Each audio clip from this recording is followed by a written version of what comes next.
शाहूवाडी तालुक्यातील बांबवडे बाजारपेठेत अवैध धंदे जोरात सुरू आहेत। वाहतूक सेनेचे जिल्हाध्यक्ष कृष्णा दिंडे यांनी याबाबत जिल्हा पोलीस प्रमुखांना निवेदन दिलंय। नशिल्या पदार्थांची विक्री करणाऱ्यांवर कारवाई करावी, अवैध व्यवसायाला पाठीशी घालणाऱ्या पोलिसांच्या बदल्या कराव्यात, अशा मागण्या वाहतूक सेनेनं केल्या आहेत।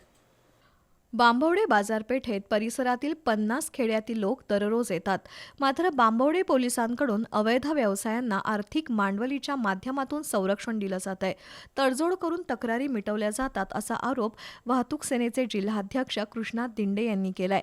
बांबवडे बाजारपेठेत मटका, अवैध दारू, जुगार, गांजा असे अवैध धंदे फोफावले आहेत।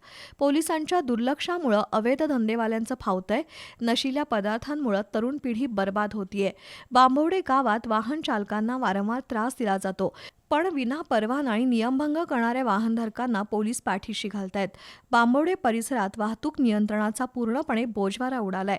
या सर्व प्रकरणांची निपक्ष चौकशी करून संबंधितांवर कारवाई करावी, अशी मागणी दिंडे यांनी निवेदनाद्वारे जिल्हा पोलीस प्रमुखांकडे केली आहे।